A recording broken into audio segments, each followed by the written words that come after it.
Bonjour, nous allons partager une exhortation par rapport à la mission d'un intercesseur.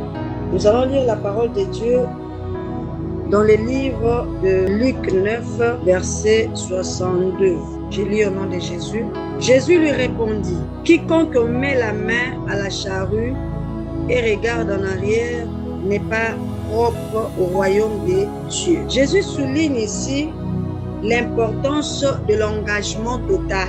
Suivre Dieu demande une décision ferme, sans regret ni retour en arrière. Regarder en arrière symbolise l'hésitation, l'attachement au passé ou le manque de détermination. Alors, par rapport à ce thème qu'on nous a donné, ne regarde pas en arrière. C'est un appel brillant d'un intercesseur. Un intercesseur n'a pas droit à l'erreur. Tu n'as pas été appelé à une vie ordinaire. Tu es une sentinelle, un veilleur dans le spirituel, un pont entre Dieu et les hommes. Mais attention, l'un des plus grands dangers pour un intercesseur, ce n'est pas le manque de prière, c'est le cœur partagé. Quand Jésus parle de la charrue, il parle d'un travail continu, droit, exigeant. Celui qui laboure ne peut pas se permettre de regarder en arrière. Non. De même, ta vie de prière ne peut pas être droite si ton regard est encore tourné vers ton passé, vers tes anciennes habitudes, les blessures non guéries ou les désirs de plaire aux hommes. Bien-aimés intercesseurs, partout où vous nous suivez, un intercesseur qui regarde en arrière perd la précision spirituelle. Dieu cherche des hommes et des femmes qui vont se tenir à la brèche. Comme il est écrit dans Ézéchiel 22, 30, « Je cherche parmi eux un homme qui élève un mur et se tienne à la brèche devant moi. » Mais beaucoup abandonnent, se fatiguent ou se distraient par plusieurs choses. Une personne qui a la charge, qui a la mission de conduire peut-être une famille, parce que tel que nous sommes là, chacun de nous est né avec une mission. Alors il faut prier, beaucoup prier pour détecter quelle est ta mission. Et si, par la grâce de Dieu, le Seigneur te révèle réellement ta mission, reste là. Demeure là. Qu'il y ait des combats ou pas, reste là. Parce que ça ne dépend plus de toi, ça dépend maintenant du maître qui te conduit. Un intercesseur est appelé à commencer quelque chose. Tu as été appelé à aller jusqu'au bout. Commencer, c'est bon, mais il ne faut pas s'arrêter en cours de route. On peut travailler longuement. Voilà pourquoi il a dit, je suis le Dieu du commencement et le Dieu de la fin. Commencer, c'est bon, mais il faut arriver jusqu'au bout. Parce que la fin, c'est toujours Dieu. Et il nous regarde en cours de route. Il nous regarde comment on marche, comment on trébuche, comment on s'élève dans nos pleurs. Il nous observe. Parfois, on a l'impression, c'est comme si Dieu nous a oubliés. C'est comme si Dieu ne voit pas tout ce qui se passe. Non, tu es en train de traverser la vallée. David a dit, lorsque je traverse la vallée de l'ombre de la mort, je ne crains aucun mal, car je sais que tu es avec moi. Aujourd'hui, le Seigneur m'a dit, prier pour les autres, c'est bon. Mais un intercesseur brisé, un intercesseur partagé ne peut pas faire des exploits. Il doit d'abord être guéri. Voilà pourquoi vous allez remarquer, depuis qu'on a commencé ici, on n'a pas encore commencé à prier pour les cas. Parce qu'à chaque fois que je m'approche de Dieu, le Seigneur me dit d'abord les âmes.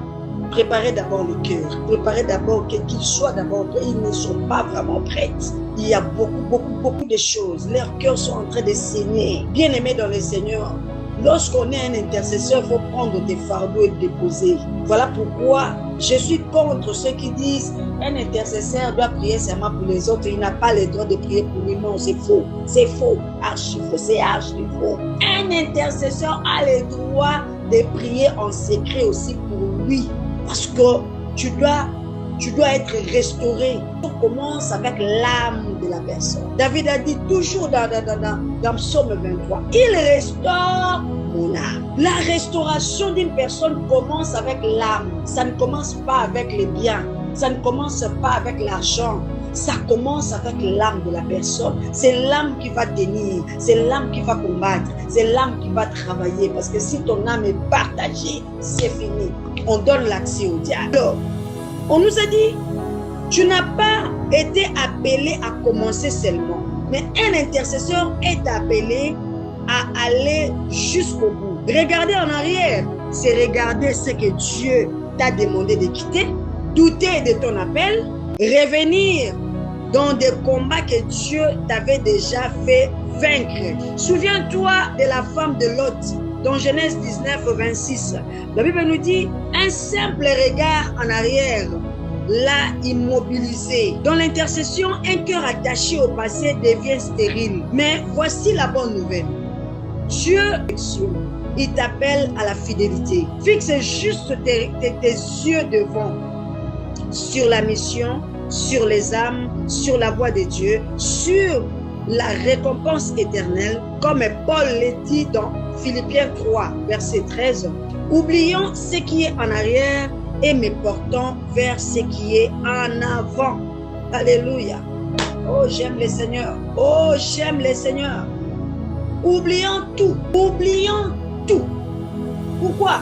Parce que tout ce que nous cherchons aujourd'hui, on se réveille à 4 heures parfois pour aller au boulot. On se réveille à 5 heures pour aller travailler. On se réveille pour aller chercher par-ci, par-là, pour voyager, aller en Chine, aller acheter les histoires. Tout ça là, un jour, il y aura une fin. Un jour, ça va s'arrêter. Et le Seigneur nous a dit, cachez vos trésors dans un lieu sûr, là où les ténèbres, là où les voleurs ne peuvent jamais voler. Voilà le rôle de l'intercesseur. Tout ce qu'on est en train de faire avec des larmes, en marchant d'ailleurs, je parle d'intercession, mais Seigneur, tu sais, c'est comme ce moment tu m'oublies. Seigneur, moi j'ai prié pour les autres sont en train de vivre la grâce. Tu as prié, tu as envoyé, tu as amené les âmes dans le Seigneur. Ces âmes-là ont vu la main de Dieu. Ils sont en train de témoigner. Ceux qui étaient des stériles ont eu des enfants. Bien-aimé, ne regrette pas, tu as sémé. Un jour, les dieux qui voient dans les secrets, il va te récompenser.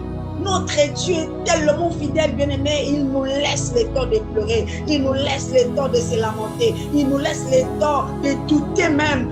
Vraiment, je ne crois pas que Dieu est avec moi. Est-ce que Dieu m'aime vraiment? Il t'aime, mon frère, il t'aime, ma soeur.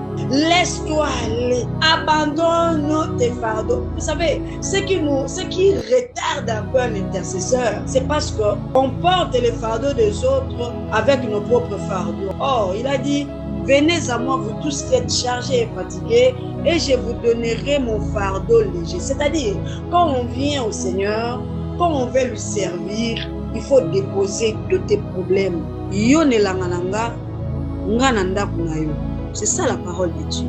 Tu me serviras et je bénirai ton pain. Tu me serviras et je bénirai ta maison. Tu me serviras et je bénirai tes enfants. Tu me serviras et moi je bénirai tes projets. C'est comme ça que le Seigneur fonctionne. Intercesseur, là où tu es, relève-toi. Relève-toi ce matin. Même si tu étais brisé, même si là où tu travailles, il y a des injustices, je te dis, le Seigneur ne regarde pas ça. Ça fait partie de ta formation. Oh, on m'a regardé, oh, on m'a dit ceci. Pourquoi? En tout cas, personne ne croit. Je suis en train de travailler dur. Vraiment, je fais des sacrifices. Mais personne ne... Mais on n'a pas besoin d'agréer ce que tu fais. Il y a un maître qui t'a placé là. Il est en train de te regarder. Il est en train de t'observer. Avance avec la force qui te reste. Continue de prier. Continue de te lever la nuit. Continue de porter les fardeaux des autres. C'est important. Car chaque prière est une sémence dans le monde spirituel. Chaque prière, chaque geste, chaque sacrifice, bien aimé dans le Seigneur, ça compte. Dieu ne néglige rien du tout. Même si tu n'as pas envie de prier, tu te lèves la nuit épuisé. Tu lui dis seulement, Seigneur, je te fais confiance. C'est déjà une prière. Lorsque tu te sens fatigué, prononce seulement cette phrase. Seigneur, je te fais confiance. Ne répète pas, Seigneur, je suis fatigué. Là, tu es en train de s'aimer la sémence de lutte. Prononce une sémence de foi, une parole de foi. Sème une parole de foi. Parle à ton cœur. Seigneur, je te fais confiance. Et ta bouche prononce pour que ton cœur écoute, pour que ton âme saisisse la parole de Dieu. Je te fais confiance. Bien-aimé, au fur et à mesure que tu prononces cette phrase, le Seigneur va fortifier tes membres. Le Seigneur va fortifier ta foi. Le Seigneur va fortifier tes pieds. Tu vas avancer. Toi-même, mais je ne sais même pas comment je l'ai fait avec tout ce que je suis en train de vivre. Oui, ça ne vient pas de nous, ça vient de l'Éternel. Parce que c'est lui qui donne la force. La Bible dit la joie de l'Éternel, c'est notre force. Lorsque tu fais quelque chose qui réjouit le cœur de l'Éternel, il renforce ta foi. Alléluia. Il renforce ta force. Il te donne encore l'énergie d'avancer. Tu te demandes, mais comment je peux faire 3 jours dans la présence de Dieu? Comment je peux faire 35 jours? Comment je peux faire 40 jours? Comment je peux faire 100 jours? On ne les fait pas avec notre chair. On les fait avec notre esprit, car Dieu collabore directement avec notre esprit. Et si ton âme est forte, l'âme doit fortifier l'esprit, parce que c'est l'esprit d'ailleurs qui dirige tout. Mais l'esprit ne peut pas travailler avec une âme brisée. Voilà pourquoi David avait dit, restaure mon âme, commence à restaurer mon âme. Je suis le cadet de la famille, mais abandonné dans une brousse. Je suis le cadet de la famille, mais personne ne m'aime. Regarde la façon dont le frère de David lui parlait. Mais toi, qu'est-ce que tu es venu faire ici? Pourquoi tu as laissé encore le peu de brebis? Donc les peu là, il reste seulement dans la bouche pour s'occuper de peu de brebis. Voilà le cœur de l'homme. Et c'est un frère qui parle comme ça à son petit frère. Bien-aimé dans le Seigneur, on s'appuie où? On compte sur qui? Dans ce monde ici, on ne peut compter que sur Dieu. Point barre. Si eux ont des relations, nous avons le nom de l'Éternel. Nous n'avons que l'Éternel de notre vie. Bien-aimé, chaque prière est une sémence dans le monde spirituel. Tout ce que nous sémons, on va les récolter au moment où. Quand? On ne sait pas. Mais le maître des temps dirige tout, conduit tout, sait tout, il sait quand est-ce que il nous rendra selon sa volonté. Voilà le message que le Seigneur avait prévu pour nous ce matin. Que Dieu vous bénisse abondamment.